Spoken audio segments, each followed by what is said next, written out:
The discussion that we're having this morning is on resilient futures, advancing sustainable livelihoods in India and Africa.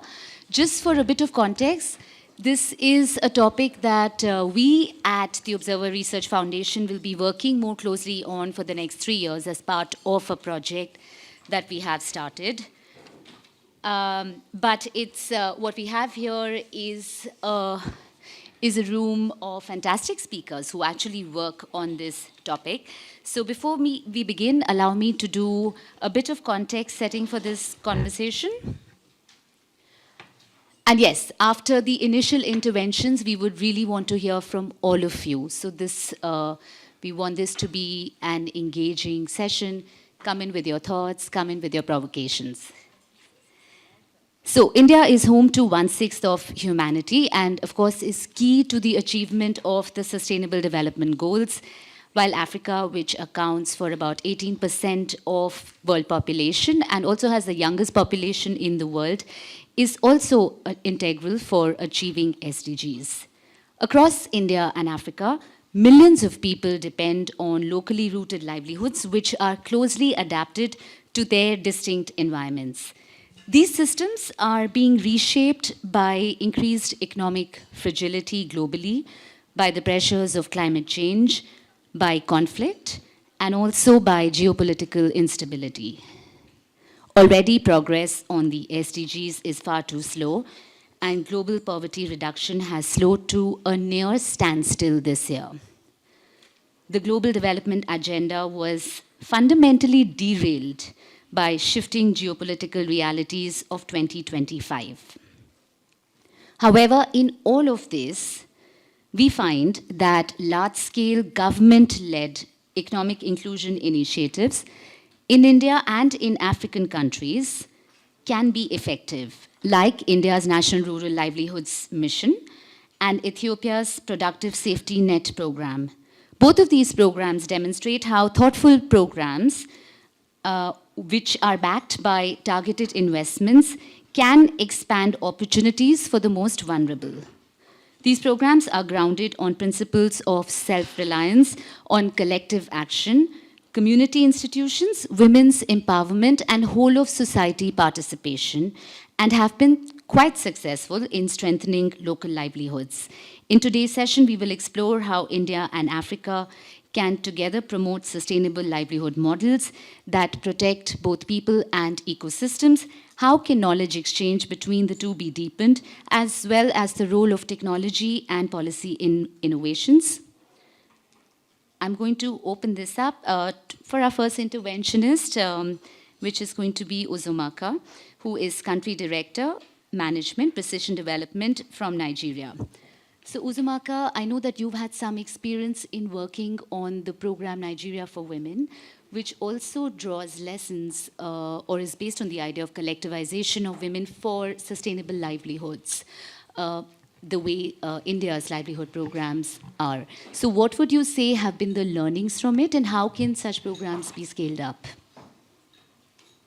Thank you. So some of the lessons I got from these programs and also my background at the Central Bank of Nigeria is you have to be intentional about the approaches to ensure that no one is left behind in the financial system, but more importantly, how do you bridge the digital divide? More often than not, there is an intentionality to do so much good that you forget the last mile, understanding that the whole is as strong as the parts. It's more important to having sustainable development and change in systems. One thing that came out of my work in these areas was the fact that although some of these groups, including like the village savings loans associations, they need to like regularize their system. So you have your credit history, you've seen your financial behaviors. How do you ensure that this is placed in a record that is acceptable by the banking system? The banks want to get their money back. So how do you show that people with goodwill and good financial behaviors in terms of the social behavioral learnings around the self-help groups eventually are able to access the financial markets and get credits like other people have access to? Another thing that stood out here is policy. So there has to be an entire financial architecture that allows newcomers, but more importantly, ensure that credit is recognized as a livelihood for these people. So how do you make sure that the system accommodates the people that actually want to invest positively, but also reap economic benefits irrespective of where they're from, their tribes, or their affiliation? So on a system that is based on equity and equality. A third component I've seen around this work and for sustainability is the intention around policies. People do not, or sometimes underestimate how much policies influence processes, people, profit, and even the planet as we look at the bigger picture. So what are the policies currently in the Nigerian government that ensure that there's regulatory protection and also customary rules that sometimes make it difficult to have people better assess the financial incentives that are embedded in the system? For instance, women did not have bank accounts in Nigeria without male consent until 50 years ago. I cannot inherit a land from my father, but my brothers can. So there are still governances, local rules, and institutions that makes it impossible to put you at a level playing field. And how do we better use our voices to ensure that the policies and the processes we want to protect not just the financial institution, but other institutions that better serve women? A component of my work and something that I've taught has been relevant to sustainability has been the role of security in fragile conflict-affected settings. So in Nigeria, the Northeast is predominantly one of fragility, and something I've seen there is people don't even want to go to banks, and where there are self-help groups in the areas, women can't meet safely. So thinking about a robust architectural system for security and safety where people feel safe not just to go to farms, but also go to markets and feel safe enough to put their money in the bank and know that when they're relocated from their villages, a representative of another bank in another state, in another city where they're relocated to will ensure that they still have access to their funds. And that's a trust in the financial system that some people do not have in fragile conflict-affected settings. Again, so many lessons from India and the good work that has been done there around self-help groups. But institutions actually make people behave differently, and understanding the realities and nuances in your own situation makes you better adapt to your realities and fit for purpose. So around sustainability, these are the big arcing points that I think are relevant, and these are ways I think the governments can ensure they are sustainable. Again, something India has done so well is the exponential growth, and everyone is thinking of how to adopt that model. But you have to look at the other things India has gotten right. So the institutions, the infrastructure system, the role of technology, and how that has helped people to do better, to do faster, and to do longer, what could have not been done with technology. So I think those are just areas that will work around sustainability, but more importantly, long-term gains that can be preserved. Again, like Metu said yesterday, how do you safeguard what you already have? So I think there's a few ways I've thought about this and what's relevant to this conversation. Thank you. That's actually all very useful. You mentioned the challenges around access to credit, the role of security, which is critical here. The one thing that I wanted to bring up was that even in India and the success of self-help groups has actually been an iterative process. It has taken decades to get there. They started somewhere in the 80s and 90s and have built up.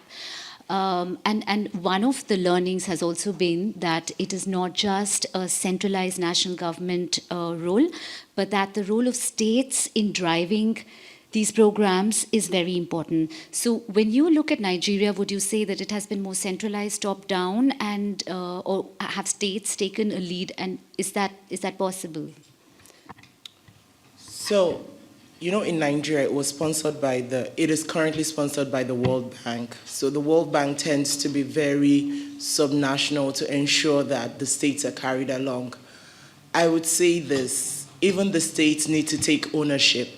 and ownership in the sense of not everything has come back to the capital, but how to domesticate it to better serve them. So a self-help group in Newi, Anambra State is going to be totally different from a self-help group in Meduguri in Borno State. Two different cultures, peoples, how they relate, the ideas around savings historically, the ideas of some cultures where people do not ask for help, some cultures are more egalitarian, some cultures are more forward in terms of equity, equality, and what that means for human dignity, and how agency is accepted and assessed in different states. So depending on the state in Nigeria, the self-help groups look very different. One thing I would say it's relevant is the push at the central, right? What are the systems, what are the processes, what are the profits or the possibilities being pushed out from the center for the states to better assess these opportunities and better organize? Again, you can't take out the reality of individual states. So these are quite different, but I think something that has stood better is the intention of like the Central Bank of Nigeria to match these funds from the World Bank and how the states are able to better argue for more opportunities. I think those are the differences we've seen, where some states are very forward, more literate, more intentional about asking for more and not stopping at where they've gotten. So truly very different for various states, but we've seen progress around areas where they are more forward-thinking, less cultural, and more intentional about assessing the global markets. All right. Let's bring Julia Wanjiru Nikima in now. She's policy analyst at South Africa project lead at Egypt Focal Point. Also the Clean Energy Finance and Investment Mobilization lead at OECD. Did I get that right? Yes. Okay, so Julia, Uzumaka just spoke about the aspect of security, the other disruption to sustainable livelihoods has been around climate, and a big one at that. And of course, your work lies at the intersection of food security and climate resilience in Africa. So, how do you think food systems can be strengthened to withstand shocks and build livelihoods? Thank you very much. Good morning, everyone. I hope you're all fit for a long day, and thanks for the invitation. My first reaction, if I may, when I saw the session title is we always take for granted, it's pretty obvious, but we talk Africa, and I think it's important to keep in mind that we talk about 54 different countries, and I'm glad that my colleague from Nigeria just talked about the differences even within a single country. So whatever I say, you really need to take it against the caveat that there is nothing such like Africa as an example. I think it's a very important reminder. Africa is diverse. When we talk about food systems, the OECD will like triple challenges. And just to recall for everyone that food systems face, first of all, the challenge to produce food and nutrition, to ensure food and nutrition security for people. And that's not just producing food, but also to ensure access to food that is related to security challenges, to a healthy diet, and to do that over time. Then the second big role is, of course, ensuring livelihoods. And here to keep in mind that on average, still 60% of African people depend on rural livelihood, not necessarily rural, but on agricultural activity at some point. And the last challenge is related to your question, is to ensure environmental sustainability and to be able to respond to climate shocks. So we need to face that triple challenge. And to answer your question about how can we strengthen livelihoods in the face of climate change, the first initiative that came into my mind was led in the Sahel and West Africa region, started over a decade ago. Maybe some of you may be familiar with the Global Alliance for Resilience. It was an EU initiative at the time. The starting point was that every year in that region comes in humanitarian aid, where we count the number of people who grow hungry during the lean season. And it's very costly, and the idea was simply to build resilience to help these farmers to get through the lean season without necessarily depending 100% on external support. So they built a lot of bottom-up support at the time, did a lot of policy dialogue activities. It took a long time, but all these states within ECOWAS region at the time, 15 countries plus Mauritania and Chad, came up with national resilience priorities. And development partners who wanted to invest into that had the opportunity, at least, to invest into nationally owned projects that contributed to enforcing and strengthening resilience in that area. And I think that was a quite, I don't say it was perfect, but I think it was a quite amazing starting point because it raised awareness. And if you don't have awareness, you can't even start solving the problem. I think that's a first important lesson. The second vehicle that I would like to highlight is the NDCs. All African countries do have NDCs. Only a few submitted the new generation, the Dutch 3 NDCs. However, they're all more or less built in the same way. We have a focus on climate mitigation, adaptation, and means of implementation. Very much familiar with the one of Egypt. It has a long list of projects focusing on strengthening climate resilience in the agricultural sector. Virtually all projects focus on either agriculture or water. And again, this is an opportunity to have country ownership and to invest in existing programs. I think in terms of action, obviously, how can we strengthen climate resilience? All comes to mind: climate smart agriculture, everything related to improving water management, soil conservation techniques. I think one thing that is really undervalued at the moment is investment in insurance. African farmers do lack protection against climate hazards. And another point I'd like to add is capitalizing on local knowledge. I think that's something that is not looked at enough at the moment. That is about the what. Somebody yesterday in the opening session spoke about water, and water would be the new crisis. And I totally agree. And here I would like to kindly recall that for most African economies, water is not a physical scarcity, but a governance issue. And I think here again, we need to recenter the focus on addressing governance issues. And related to that, I'm joyful that we have a purely female panel, and I think we will talk about that later. Gender is, of course, a huge driver to ensure that livelihoods can get strengthened. I get to my last point, domestic resource mobilization. I talked about AGIR, which is an initial initiative led by the EU. I talked about the NDCs, with, again, you have opportunity to tap into international climate finance, but I do believe that the African countries have their own responsibility. And over 2 decades ago in Maputo, in 2003, they committed to spend at least 10% of public budgets into the agricultural sector. And if you look at the outcome, none of the 54 countries actually fulfilled that commitment. There were some that managed to spend 10% one year or another, but never in a continuous way. And that's, of course, a huge problem because agriculture remains heavily underfunded on the African continent. To give an idea, I checked the numbers. On average, it's around 4 to 6%.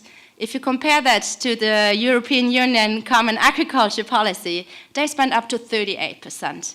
And that's, of course, due to the fact that you have a strong lobby, which you don't have. And brings me to the last point. I think everything you could do is to strengthen agricultural organizations and bottom-up approaches in African countries. That would greatly help, actually, to support a stronger push towards agriculture investment. I'll stop here, and just to finish the India question, I think India has a role to play, and we talked about that yesterday. In terms of technology transfer, it's well known that irrigation techniques are one of the most developed in the world. I think there's a lot of opportunity for win-win solutions and investment opportunities. I don't know what happened to the Africa-India summit. Maybe there's opportunity to revive that. I think there's a lot of ideas out that could help capitalize on South-South cooperation here. I have a very quick follow-up, if you can tackle that in under 30 seconds or take a minute. Yeah. But considering that you're representing OECD and the whole, the whole conversation around Western donors in retreat, and you talked about resource mobilization, all of that requires funding. There have been major ODA cuts all of this year. I'm not even going near US shutting down development agencies, but also all of the traditional donors have, including where you come from. When you contextualize this for Africa, what are the solutions? What are the solutions? Should Africa be looking at other sources of funding and Yes, I totally agree. The situation from the development partners' perspective side looks pretty there. I think a key issue is also related to the security situation, that a lot of the money is being pulled into security rather to more sustainable actions. Of course, African countries, that was my last point, need to be able to mobilize domestic resources and private sector finance much more strongly than in the past. I think the whole discussion on ODA is a quite a decade-long discussion. How can aid become more effective, etc.? I don't want to get really into that. DCD, our corporation, we count the numbers. We have detailed statistics about financial flows getting into each African country. And I think Africa's share is not getting larger. I think there is some attention to help the least developed countries, but that won't fly. So definitely I agree with you. The solutions lie also mainly within the African continent, and you need to go for investment. I'm going to turn to you, Sivive Malana, who is a researcher at South Center for Inequality Studies, University of Witwatersrand, South Africa. You have looked at the contributions of female informal workers from an ecological perspective. When you think about the role of social policy and how it can be designed better or adapt to meet the evolving needs of women in the informal economy, what would you say? Thank you. Thank you to our hosts. Deeply honored to be part of this conversation at such a critical time. I did look at the questions that you sent us in advance, and I think my responses might have changed from the conversation that we were a part of yesterday. I think, you know, as an academic, it's always difficult to cut the long story short. But I think a couple of things that stood out to me in terms of yesterday's conversation, and I think it might have been Abdel that made this as one of her final interventions, was around how the current model doesn't fit our kind of aspirations as the kind of global population, but also in terms of the SDG goals. And I think in thinking about the informal sector in particular, a lot of this could just be attributed to the fact that it is by design, right? So when you talk about social policies and how they can better support informal workers, the reality is that the current social policies that we have not been designed based on, one, the kind of the experiences of the majority of countries in the global south, but they've also been designed with a particular type of worker which is based on this kind of Fordist welfare kind of state situation, in which the assumption is that countries have a large population of formalized workers in kind of standard jobs with social protections. And this is not the case. If you kind of look at the facts in terms of the contributions of informal workers, we know that more than 60% of the world's population of workers globally is in the informal sector. And particularly for African countries, for India, or for countries across the global south, this can go upwards to 80% upwards, right? And what this means then, for those who aren't kind of familiar with the technical definition of informality, is that these are workers who lack kind of legal and social protections. But they're also, based on our kind of recent global health and economic crisis, are workers who tend to kind of be excluded even in terms of the kind of state support, right? We saw, I think, only kind of 40%, I believe, of the world's population during COVID did not have access to health care. And so then what does that mean in the context of a worsening climate crisis? Is that a lot of these people will also be not protected. So WeGo's done a lot of work in terms of looking at what the risks for workers in kind of urban informal sectors. And of course, there's research that shows kind of the health and occupational risks that are related to the climate crisis within kind of the urban informal sectors. But we also know that generally the data that shows even for agricultural informal workers, kind of the loss of working hours, the exposure to kind of health risks, the displacement at a community level, and then who has to subsidize this. And if I return to the first comment around what kind of economic model that we're functioning in, to also, in some ways, try to answer Samira's question around the principles that we would like then to imagine for kind of a world that would be more kind of equitable and just and sustainable, is to kind of just be aware of the fact that the economic model that we're dealing with has been based on exploitation, domination, and oppression, right? And what would be the alternative to that would have to take account of how even in our own communities, and particularly from the African case, how capitalism or the expansion of capitalism and colonialism globally has even transformed how we understand and value work, right? And if we're not then funding or supporting social policies for the informal sector, there is an expectation that this work is still going to be done, right? So women and communities in the informal sector indirectly subsidizes this kind of project that is disadvantaging the majority of the world.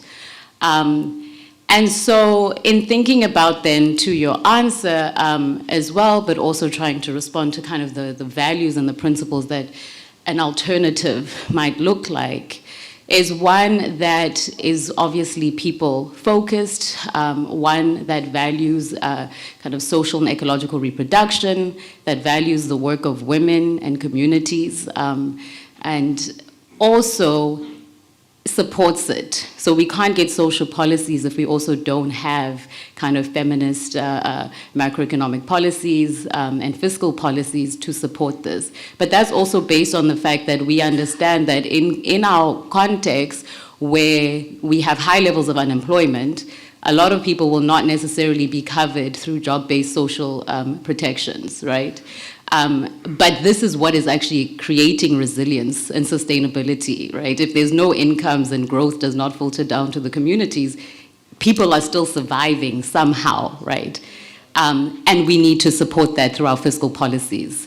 So then to kind of wrap up then, it is to say that, yes, there's a lot of work that's been done in trying to document what the experiences of informal workers, experiences of countries in the global south is in regards to the climate crisis, and more of that needs to be done. But as I say, organizations like Women in Informal Employment, Globalizing and Organizing, or WeGo, as some of you might have heard of, has done work, as I say, with market traders, with home-based workers, where we've seen kind of the health and occupational risks that are tied to the climate crisis. But more of that documentation is required, more of that sharing of best practices from around the world. There's some great cases within kind of Latin America and other countries.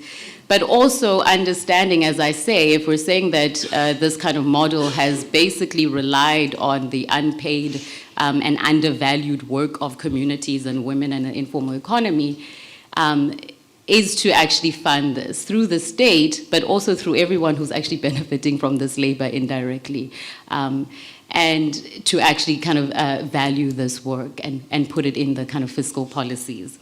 But yes, I think generally, I think it is a kind of a restructuring around our kind of our thinking, around our values, so that we're able to then create this kind of alternative world that recognizes this work, but also recognizes that it really is up to these kinds of policies for the future of the planet and for the world, as we heard from yesterday's conversation. But I'll stop there, yeah. Thank you. You've actually already answered the question that I had, which was on, I think what you underlined was that social policies have been defined by the North. And of course, that does not reflect the reality of the global South, where the majority of workers are informal. I did want to ask you of, since this is a learning exchange roundtable, examples to draw from, but you mentioned some. Would you add anything else by any country from Africa, even South Africa, to protect social workers? You know, I think and this isn't a bias because I'm South African, but there has been some studies in terms of how kind of social grants have actually improved, I guess, the statistics around kind of poverty. Things are worsening. And I do say, I think with the Latin American case as well, social securities that are also kind of not necessarily contributory. I think one thing from my work recently that's been around tax, and since we were just talking about domestic revenue mobilization, is that there's been a recent interest in, of course, the informal sector since the COVID pandemic. And a lot of this is based on this idea that we can, increase revenues in our countries through the informal sector, because the informal sector is this hidden gold mine.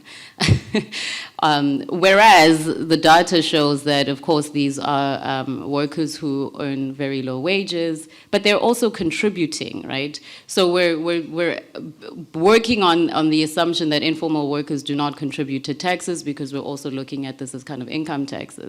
But at a local level, these are people that are contributing.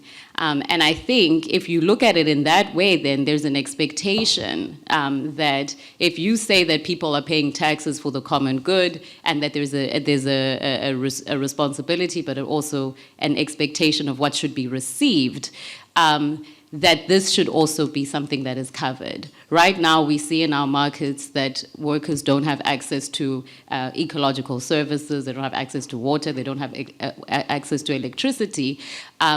And this is based on these people are not contributing.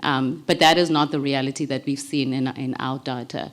And I think then if we're thinking about social policies, that we should actually take into account the full contributions of informal workers, which might not necessarily be related to kind of our mainstream kind of measurements of progress, such as GDP or contributions based on income. Yes. Okay. That actually brings me to the segue for Priscilla Gatone, who's fellow AfricaCom from Kenya.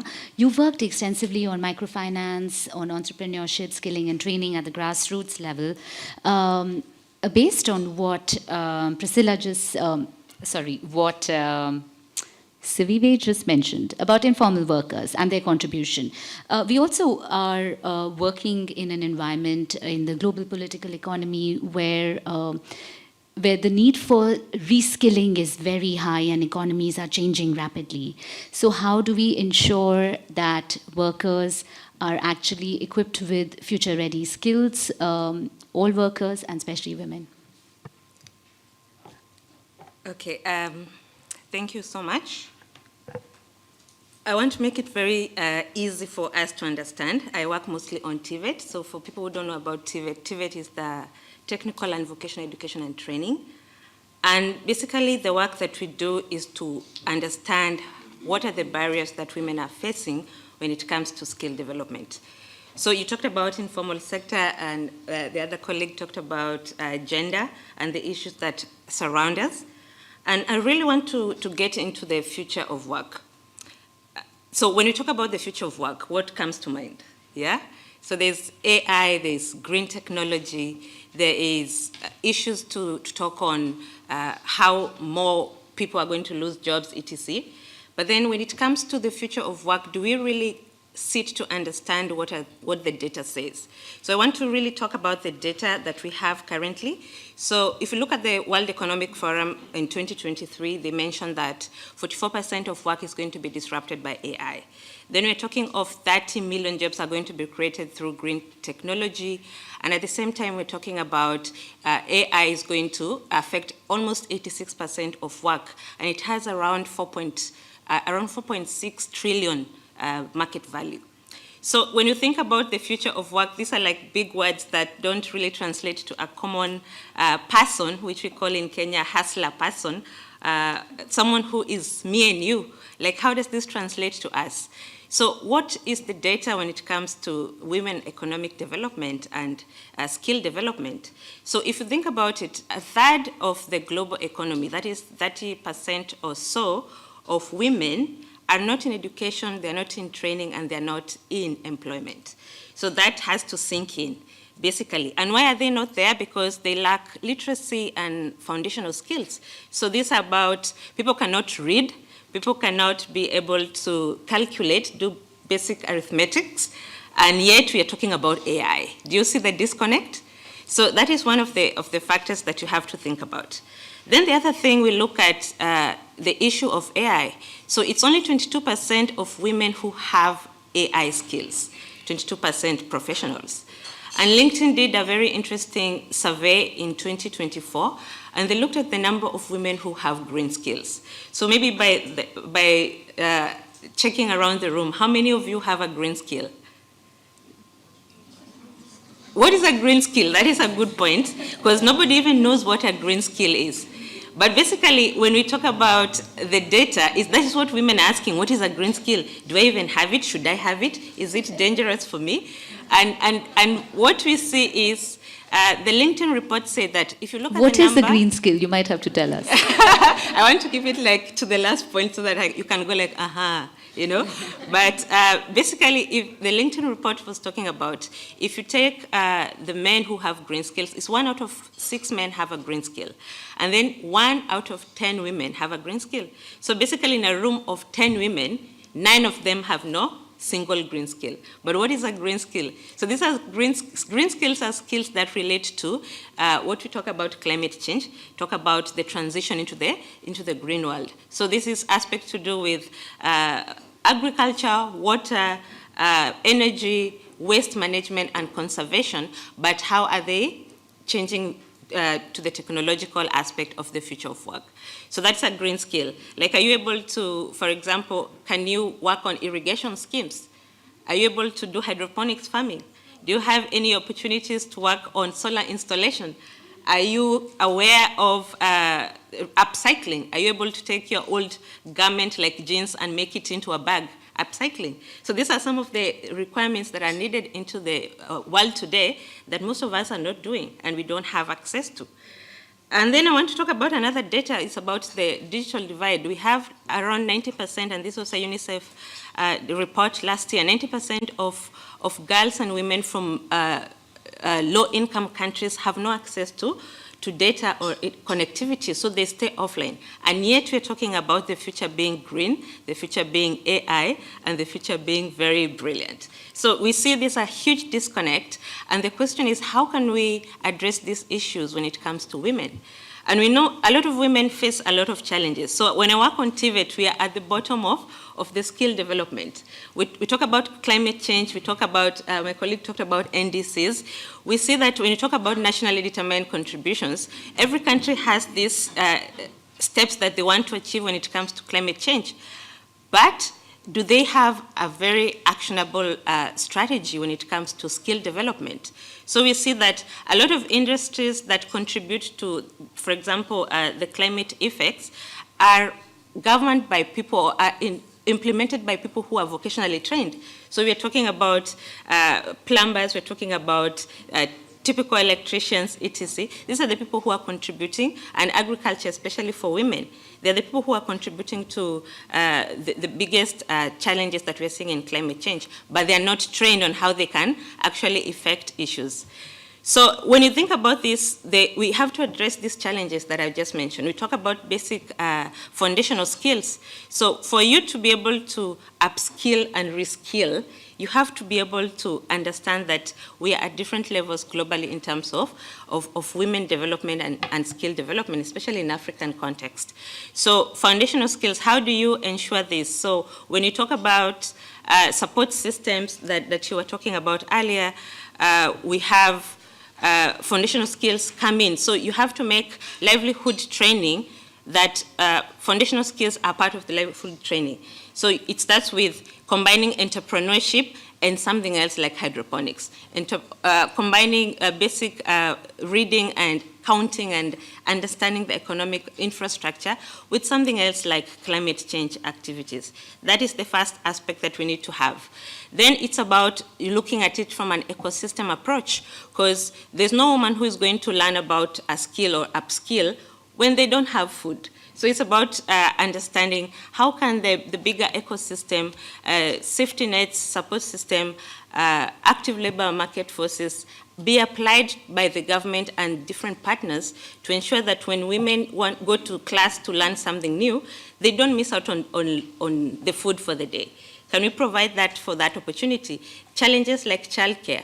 Who is going to be taking care of children at home when I go for this training? Issues with security and mobility. Not everyone is able to go to the center that you want to do this training in. How can you ensure that you address these challenges? So that is the next thing. Then it's about what we talked about, digitalization and green skills. So what are these green skills? How can they be applied? Individually, we talked about the big sectors that we can look into and ensure that this is done. So when it comes to green skills, it's not just about agriculture that you grow. We know from Africa, we have a lot of agriculture, subsistence, growth of, the things that we do. We are from Africa, we know what we've done, and our parents have been working on. But now what is happening is about value addition. How can you train more women? How can they bring value into these agricultural practices? How can they come up with last mile of, for example, processing? Yogurt has been very common. It's about milling. It's about examples of now what we're talking about, garment making. How can we ensure that women are adding value to these practices and they understand entrepreneurship so that they can build resilience and be able to connect whatever they're learning into livelihoods? It's not just about learning something, but being able to apply. And then the digital divide, there's so many models that we see in terms of people who have no access to digital tools, for example, no infrastructure, for countries who have no access to electricity, etc. But there's still other opportunities. Remember, during COVID, for people who are in education sector, we remember that our children were learning from radio and TV. There were programs on that. So there's still opportunities for people to learn, even if it's not through internet or through modalities like having phones, etc. We've seen a lot of TVET opportunities where we see mobile training. So there are vehicles moving around, and this is very common even in developed countries. We have like a SAP cafe. They move around teaching digital skills to different cohorts. They just get some young people to come into this moving vehicle. They get to learn, and the next time is moved to another village. So there are so many modalities in which we can apply to ensure that skilling and upskilling is done. And when you think about, don't think about women in the rural areas, think about yourselves, because the future is coming, change has come. We've seen data in US where graduates are not able to get jobs. We've seen people who are engineers and data analysts, they are not getting jobs. So you'll all come back to me on TVET, because if you look around the room, everything that has been done by hands is still not going to go away, at least not yet. We're still going to need carpenters, we're not going to need people who are doing upholstery, carpet. Look around you, anything that can be done. So the question is, do you have the skill, a technical skill that cannot be changed easily by this advancement? And it's going to be your solution for resilience and being able to bounce back easily when we see a lot of disruption. Okay, that was actually very useful because, as you said, in all this talk about future of work and AI, we do forget that foundational skills are essential and also missing for large communities in India and in Africa. You talked about digital skills, and that brings me to Lynette Kwamboka, who is Director, Data and Digital Transformation, Data Sciences at Kenya. You have been working, of course, on data and digital transformation. On the one hand, we have the aspect of digital divides.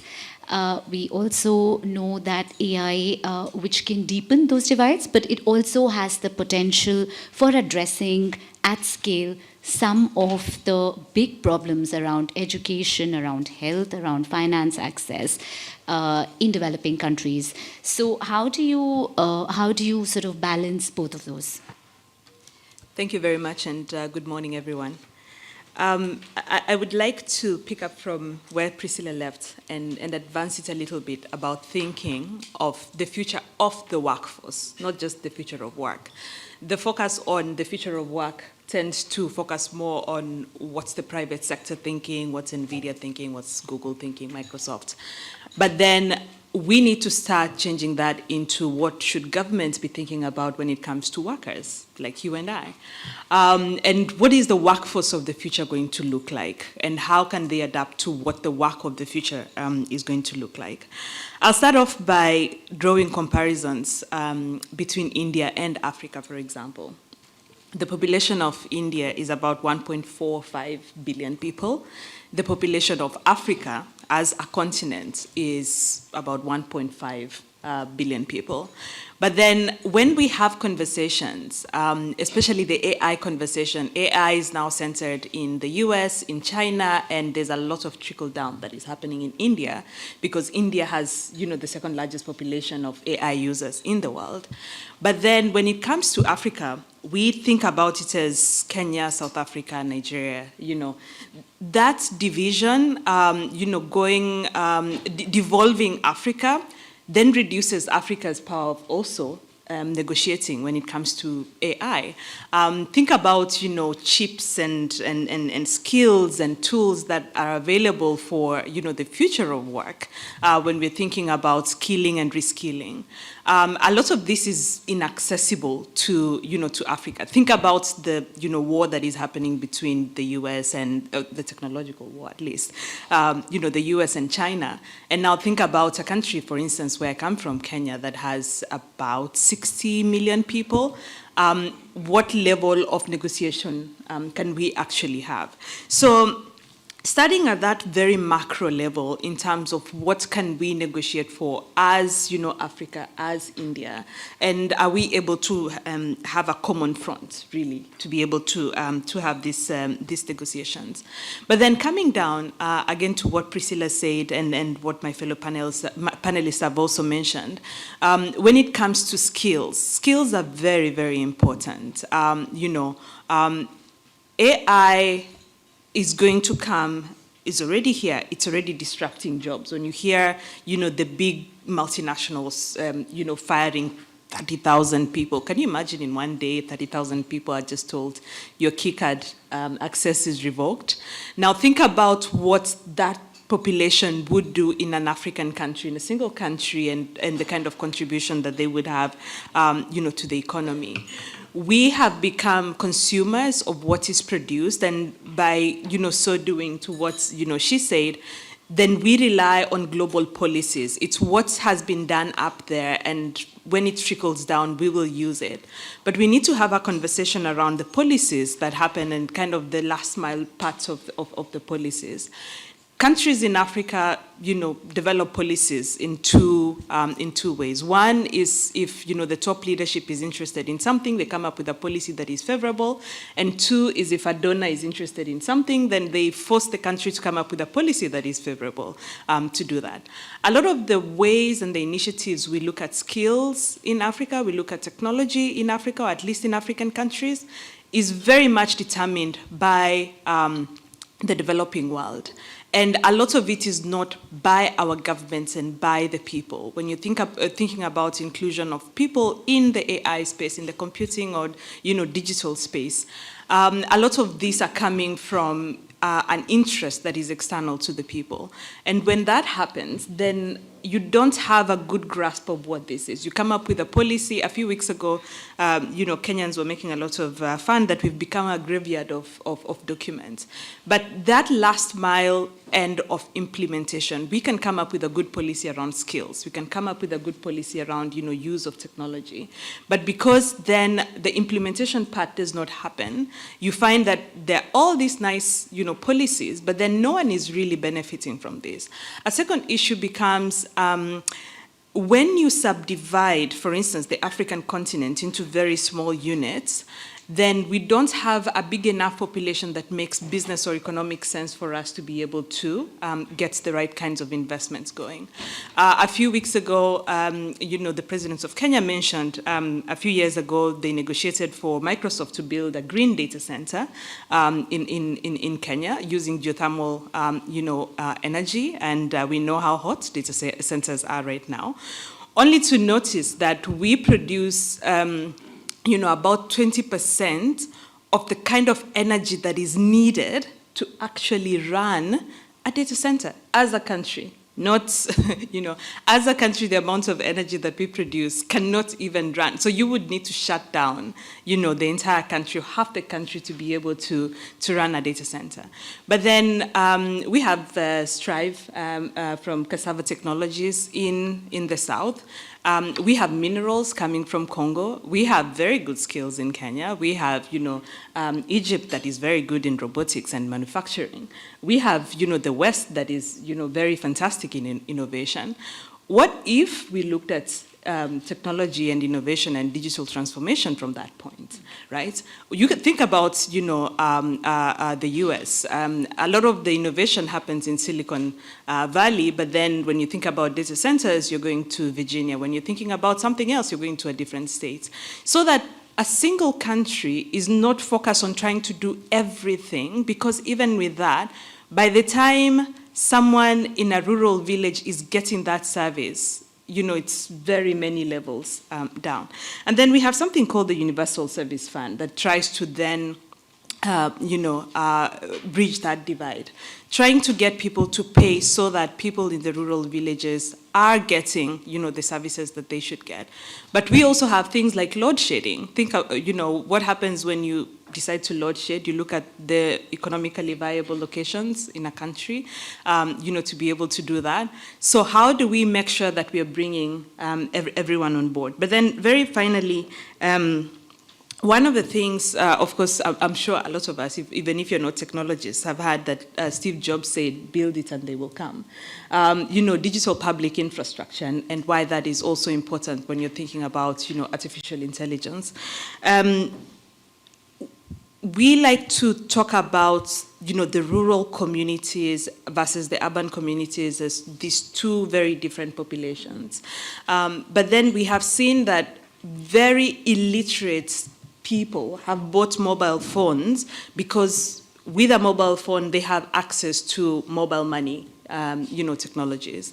We have seen motorbike drivers in the gig economy buying smartphones because that is how then they get to afford, to be on, to get employed, to do deliveries and to get their livelihoods. So how do we get communities involved in this process? Sometimes we over-politicize, if that's a word, the entire processes. But then when you look at the things that have worked, no one taught anyone how to use Facebook, but somehow, billions of us went on Facebook. No one taught us how to use, in the Kenyan case, M-Pesa, but then, if you tell your mother in the village that you're going to send money, they will get a phone. And someone made a joke and said, my grandmother, who doesn't even know how to read, looked at the amount and said, but you did not add the transaction fees, to the transaction, right? Who taught them how to do that? But it's because there was the demand. So they forced themselves to be able to do that.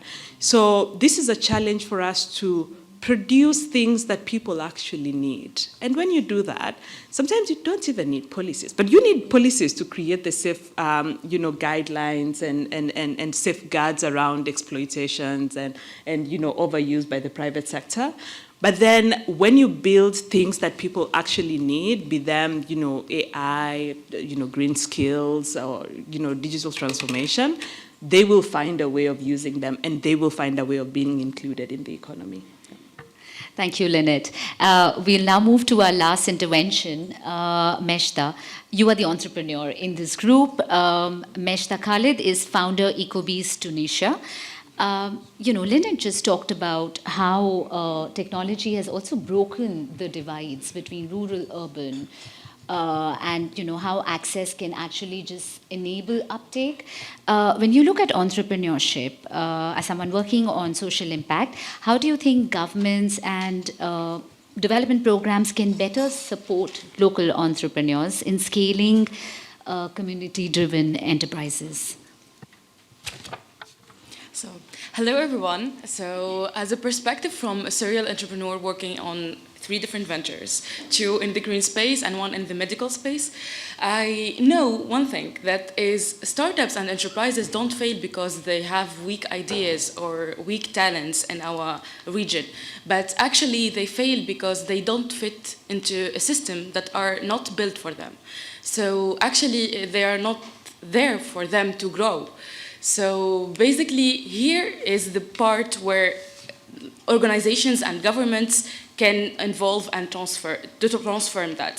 So basically, through my experience working on IoT and AI and all of that, integrating into rural areas, working with beekeepers, farmers, artisans, women, and different areas, all these people are able to adapt into these technologies and to work with entrepreneurs and be themselves the entrepreneurs. Actually, when it's well supported and well appointed to them and co-created with them, which is the most important thing. So basically here, the thing that is, there are lots of opportunities for entrepreneurs, but it's divided into multiple things that are not needed actually by them. So what is really needed is a long-term technical assistant for them to live, patient capital, and actually to help them to grow, not actually as a charity work, but actually for them to create jobs, because entrepreneurs are job creators, and also we keep culture. It's also like merging all of this, innovation, culture, and innovation to do climate resilient activities and to support these people around us.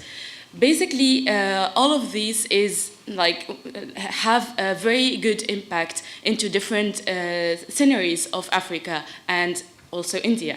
But actually, talking about green skills, women in Tunisia and people in general have shifted since COVID into this. So basically, the government now is trying to support them, but it's not like targeted into their needs. So basically, this is like the cap that it's needed to be done by the government. But also another thing is localizing the initiatives. It's actually either, for us in Tunisia, it's either in Tunis or the capital, and that's not where like a lot of entrepreneurs and people that we work with are. So basically, being decentralized in different areas actually will be better.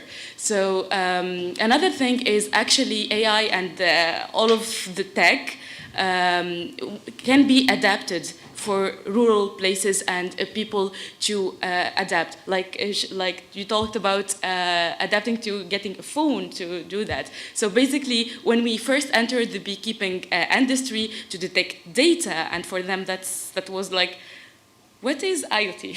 How can I use AI to detect a bee flying? So that's new to them. So basically, what we did is actually simplifying technology and data for people to access that. And simplifying this data, and to have that, we need the government to work with us on the data sets and to share and support these trainings. So basically, it was for us, like the last 3 years, adapting these farmers into these technologies was never been easier, and it's shocking for us because we first assumed that they will not adapt into this situation, but basically they needed that. And why I started this, because my family actually lost plus than 500 hives in the northern of Tunisia because of fires happened in 2022. Actually, I am from the community. So basically helping this, being entrepreneurs from the community itself and building with it to create from their exact needs is the key to integrate technology, to work with governments, and to transform that. And actually now we are working with the army in Tunisia to adapt, to put the IoT devices into trees and forests to detect fires that are happened, and we lost the hives. So basically it's like the full ecosystem that we work in EcoBees. And actually to finish is just the co-creation is the key to transform, and we don't need the support, but we need the translation. Because in Africa, it's always been about translation into what we actually need and what we actually adapt. So. Thank you for that. I actually have follow-up questions, but I'm also conscious of the time and that we need to open this up, and I see a lot of faces and a lot of people here who actually could contribute.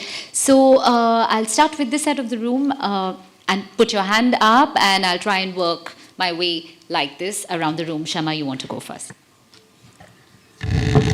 Hi, my question is to Uzma. Can you introduce yourself? Yeah, I'm Dr. Shama It Mohammed, can be interventions, questions. national spokesperson of the Congress Party from India. My question is to Usmaka. You spoke about how they have to, people don't go to the banks because of security issues. All right? And you also spoke about technology.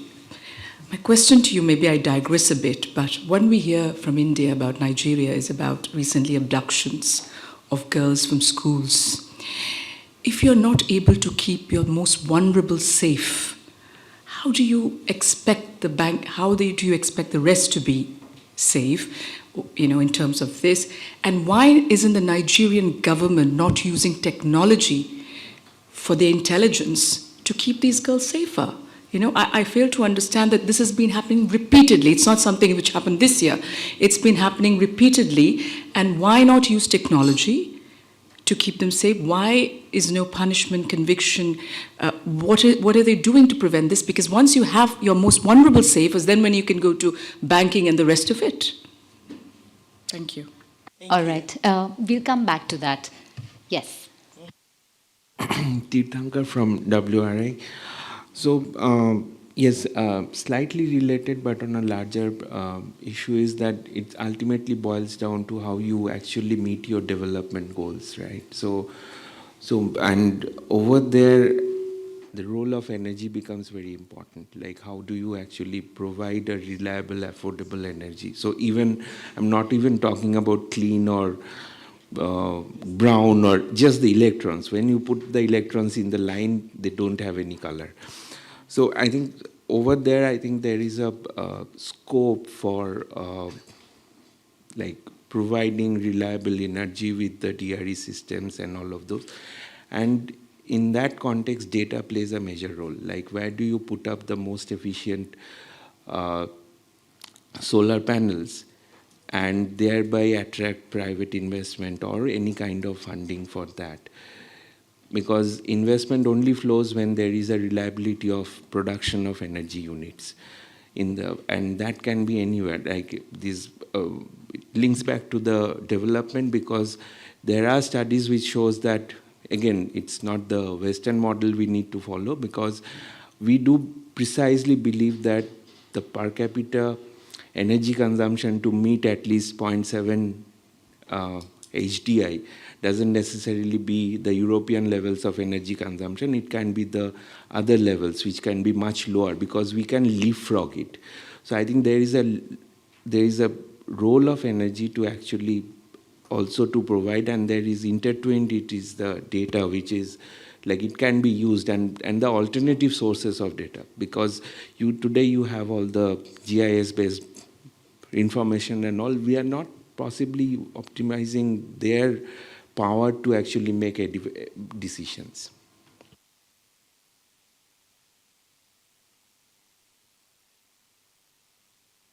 You can come in, but quickly. Yes. Okay, I'm another academic, so I don't know if I can be quick. My name is Dr. Catherine Gitao from Kenya. So I became very curious, as Priscilla told us, about the green skills. So I wanted to do a mini poll. Can we raise our hands in this room? I think we're about 50, to see if we have the right proportion of green skills.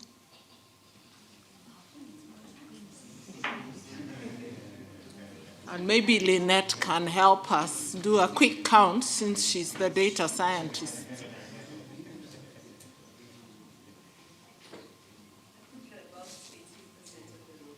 18%. So we're doing pretty well. We're a privileged group. Okay, thank you for that. So my question is, how can women step up to the plate? And it's for all the panelists, because I believe even though women are doing badly off on the whole, as Priscilla has told us, we have a very privileged group here of women. And what should each of us be doing to bring change? That's it. I hope I wasn't long. This is Christiane Safak. I'm Chief of Social Policy in UNICEF Madagascar. And I have a quick one on it's source of investment and source of funding in African countries. So we talked about ODA decreasing, but ODA, if I'm not mistaken, when you look at the flows, the proportion of flow that come in African countries is not the biggest part. We have also in terms of foreign funding sources, we have FDI, we also have remittances. So for me, the share of ODA decreasing is not really a challenge, it's an opportunity to tap into all those funding that is available. And I think that here the discourse needs to change for African countries. I'm yet to see an African country or another country in the world that has developed thanks to ODA. And in that, I really want to hear from the experience of India, what has been the share of ODA in funding, in public finance from India. And then my second point is about those commitments that African countries take. We have Maputo Declaration with 10% for agriculture, Abuja Declaration 15% for health, Global Partnership for Education 20% for education. If you only think about this, it's already 45% of national budget that is committed. For a Minister of Finance, you understand that this is completely impossible. We have most countries that spend at least 15% of their national budget paying debt. So African countries, they just commit for these things because they know that they are not going to meet any of those commitments. I think that it's time to stop about this commitment and really look into what is feasible, but also how it will translate into our people's lives. I'll stop here. Thank you. Yes. And then we're quickly trotting across, and we have 10 minutes to conclude this session. Thanks a lot, Rufus from the Embassy of Switzerland in Kenya. Mine is, again, following up on the issue of ODA. The question is more around the future of blended financing, because often enough, indeed, private sector cannot also be the magic wand, but especially when you're talking about investing in some of these very fragile contexts. So the part that development cooperation funding does bring is the de-risking for private sector, to be able to set up, to target, for instance, for forcibly displaced persons like refugees and IDPs. So maybe Julia or any other colleagues on the panel, what is the future in terms of blended finance? Thank you. Okay. Wow, lots of hands up. You're right in front of me. Yes. Thank you. I'm Abdel Latif from Egypt. First of all, I want to congratulate you on the session because you've covered a huge spectrum of things, and the list of comments keeps on increasing, but I'm going to reduce it completely. First of all, I have a comment and a question. We do have a program in Egypt to deal with the rural areas and to improve the quality of life. It's called Decent Life, okay? And I think such program can benefit significantly from the Nigerian experience and from the Indian experience, especially as far as two preconditions for any success are concerned, and that's the governance thing, the state's empowerment. Do you guys have an actual system for empowering the states? You can have great programs, great funding, but things don't get implemented on the ground because the local type of control is not there. The question is, did you do impact assessment of these programs to isolate their effect? Because when people's life improve over time, okay, and to isolate that effect to the program is something that can be assessed with AI. My last point is related to AI and its effect on the job market. We're doing a lot of work of this on our side of town, on the Egyptian labor market, and AI is not going to make jobs disappear. What it is doing is affect certain skills in those jobs, and we need to be prepared, definitely, to deal with that. On the green skills, because it's becoming a very fashionable thing, I'm sure if you do the re-voting with another definition, more people are going to raise their hand. All housewives have green skills, okay? So it's simply a new term. It is simply a new term about respecting the interests of the climate. Thank you. Okay, let's get to this side of the room, and then I'll try to come back here. But first, let's cover this. Okay, thanks everyone. Quite an insightful discussion. My question is around some of the points you've called out during the discussion. So firstly, when we look at most African countries, we've got a lot of cultural and religious beliefs, right? And you clearly mentioned it, Uzamaka. In Nigeria, the women in the Igbo states can't inherit properties. And my worry about that is when we are looking at accessing credit, when we are looking at promoting sustainable livelihoods, especially for the female gender? How can we address that? And secondly, the gentleman over there touched on it. When we look at infrastructure, over 600 million Africans have no access to electricity. And when we look at a lot of African countries also, we see the fact that we've got poor road networks. And if we're looking at promoting sustainable livelihoods, how can we overcome that? So a farmer who is producing, say, oranges in the rural area is unable to get his produce to the city or complaints, right? Because the roads are bad. Before they get there, more than 50% of the produce is, what's the word, spoiled. So those are two limitations that I think that would be good to get your thoughts on. Sure. All right, this one, and the side of the room. Yes, go ahead. Thank you. I'm Veda Vaidyanathan from the Center for Social and Economic Progress, the think tank in Delhi. The last year, we've been partnering with the African Union Development Agency on creating a platform called the Africa-India Dialogue Series. And we've had folks talk about digital innovation, agriculture, creative arts, 10 different topics. One thing that's really come out through the dialogue series is platforming African experts and Indian experts, is that there are a lot of similarities in policy ecosystems and the challenges that we're facing in trying to make the most of the opportunities and so on. But the real challenge we've had is trying to find scholars or experts from across Africa who can speak to the Indian reality or inform the Indian reality, or from India who can actually speak to the African reality. So there seems to be acting in silos. There's a knowledge asymmetry. So when we're talking about India-Africa cooperation, how do we actually find platforms where we can actually exchange knowledge in a sustainable manner and really learn from each other? Thanks. All right. I know that people at the back of the room have been trying to come in, so I'll let, yes. And maybe, yes. That can be our last comment, actually. I'm so sorry, because I'm actually going to get a chance to speak later, but I just wanted to flag it in this particular meeting. I just wanted to say, pick up on one or two things that people were speaking about in relation to kind of digital divide and digital inequality.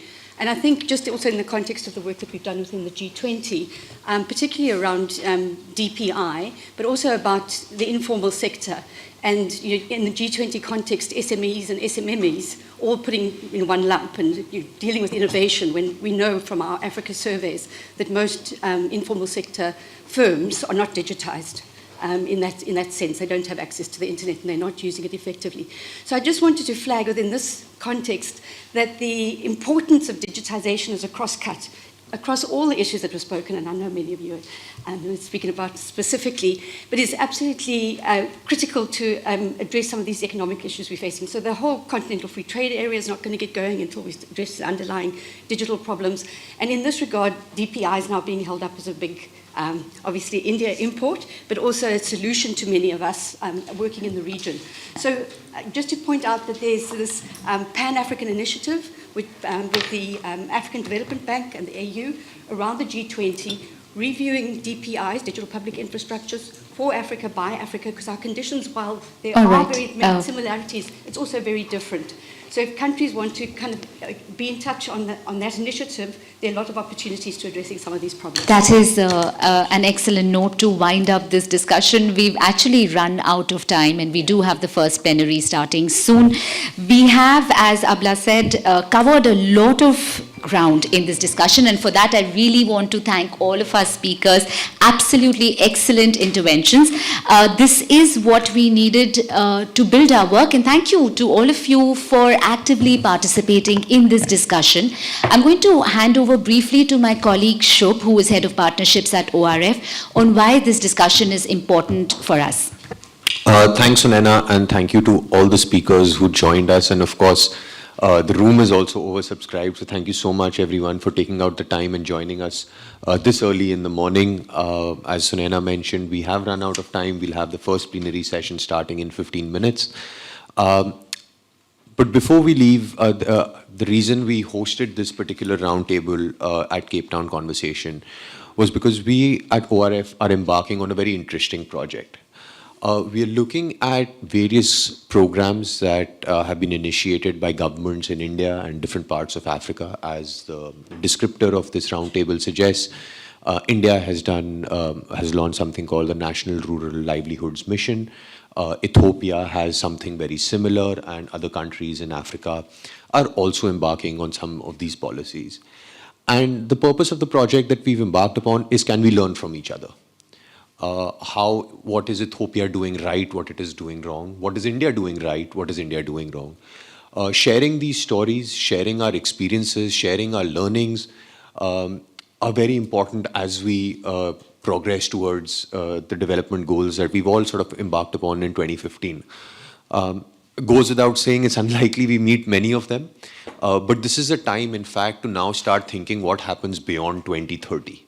And some of these discussions and roundtables can be infect ideas in the larger ecosystem when we are going to start negotiating beyond 2030, the next stage of development goals. What are they going to look like? Can we infect some of our ideas from the global south, from India, from Africa, into those frameworks so that the larger global community can benefit from them? Of course, the roundtable, as the descriptor suggests, mentions that can we look at sustainable livelihoods, particularly with an emphasis on women-led initiatives, leveraging technology. And as we, over the next 2 or 3 years, host more such convenings, host more such discussions, we will also amplify a lot of these conversations through research products. And we will be reaching out to many of you post this roundtable to start thinking, writing, researching, and contributing to ORFs. We'll publish your material on the ORF website. I'm sure Sunaina will be in touch with you. And hopefully, over the next 2-3 years, as these conversations are hosted in different parts of the world, we can learn from all of you and the experiences of many of the global south countries in India, in Africa, and other parts of the world, and infect these ideas into the next phase of development. So once again, thank you so much, everyone, for joining us fairly early in the morning. I hope you enjoyed your breakfast here. And with that, we come to a close, and I invite you to join us in the adjoining room. Thank you once again.